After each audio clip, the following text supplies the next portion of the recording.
channel and giving the video a like. All right, let's get into this. So yes, 8-10 in the first quarter, and the butt kicking just kept on happening. 21-14 in the second quarter, 23-9 in the third quarter, and then they had the total bench in the fourth quarter, which they lost 13-19. So overall, again, the full score was UConn 85 and Louisville 52.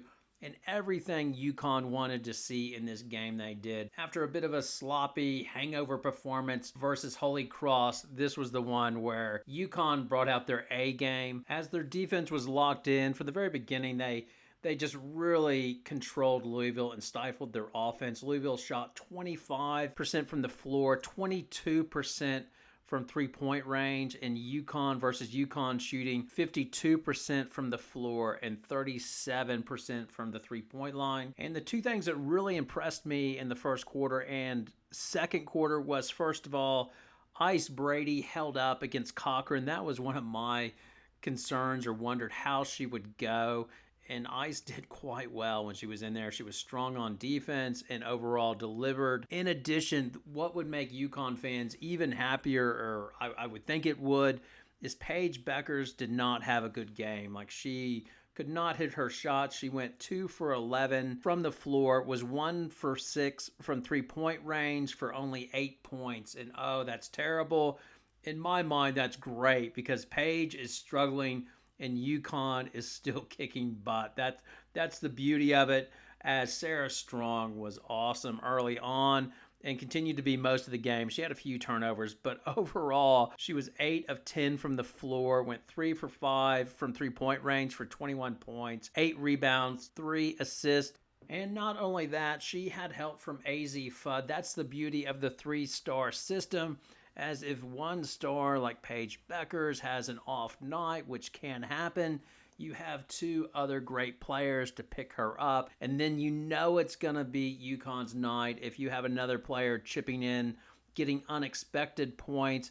And versus Louisville, that was Ashlyn Shade, who started off very hot.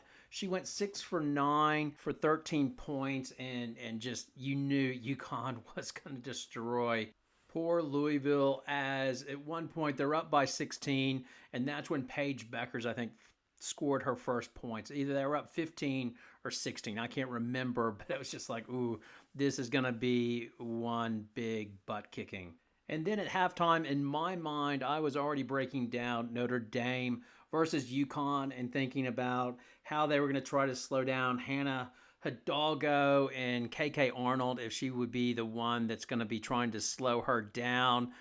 And this video is going to be Gino Auriemma is an evil genius, as he's found the secret code, basically get great players that pass the ball and have a whole bunch of shooters, and it's just really unfair.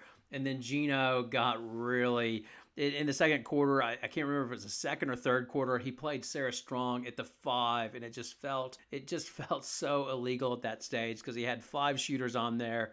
They were spread out, and it just allowed so much space where all the players could attack the basket as well. And then at the 6:40 mark in the third quarter, the whole outlook of the game changed a bit, as Azzi Fudd knocked her knee, or tweaked her knee, and went down. She continued to play. She didn't even limp up court. She just jogged up court slowly, hit a three-pointer, but you could tell that she did something to the dreaded right knee, and you're like, oh no, here we go again. It was reminiscent of when Aubrey Griffin injured her knee. Like, UConn was just having a great night, and all the parts were clicking, and then that just cast a pall over the whole night.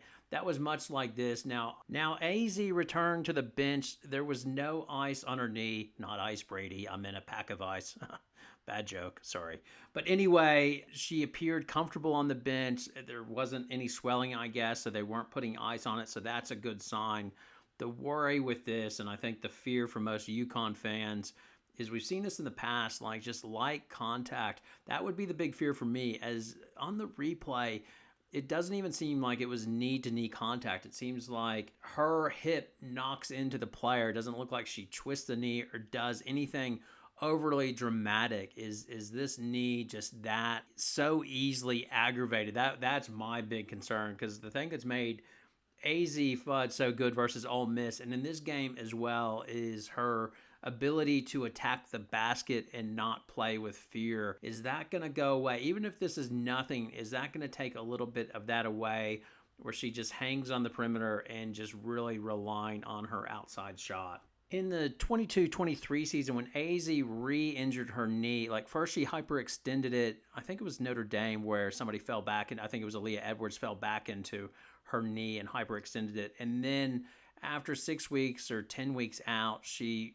started replaying again, and straight away, I think it was Georgetown, where she got clipped on the side of the knee, and you knew that how it did it. Like the player clipped her on the side, and straight away you're like, oh, she got her on the side, and that was obvious. This one just was not obvious. And the problem after that happened, Azzi was not the same that season. Like she came back just prior to the tournament wearing a big bulky brace, and then it was quite telling versus Ohio State. She just would not attack the basket and just was a shell of herself. So hopefully this is nothing, and she's fine versus Notre Dame, but obviously that is the big concern for UConn. Now, there's always a silver lining in every dark cloud, and the one in this case is that you don't want the worst for Azzi, obviously, but if it was something significant, which I'm saying I don't want it to be, but if it was, the one thing this UConn team has is depth. This is not a championship killer, as it's nice to have Ashlyn Shade there and the depth that UConn has, and that's how they're now able to survive this, where last year they were down to 7 and they lost Aubrey Griffin, and that effectively took their bench to 6. Well, in truth, it was really 7, as you had Ice Brady and Q, but you did not trust either one of them. So in this case, you have players that you trust that have done it before. Ashlyn Shade got a lot of minutes and played well last year. In addition, presumably Aubrey Griffin will come back in January, where you have another experienced player that is just a plug-in type player. But so they're covered from that aspect. It's just disappointing to move the ball around. I think Paige threw it to Sarah, then Sarah threw it across to somebody for a three-point shot. They missed a three-point shot, but the ball movement was exceptional. And yeah, it's a beautiful thing when UConn's hitting their shots, and when they're shooting 52% from the floor and 37% from 3. The way they pass the ball, it is going to look really, really good. Combine that with their defense, it's a fun game to watch, and it looks pretty simple. All right, that's it from me. In the next few days, we'll preview the Notre Dame UConn game as well. I'll go through the Iowa Tennessee game in addition to the Oregon USC game, because those were interesting today. I got to watch both of those games. Thanks so much for watching. Have a great day.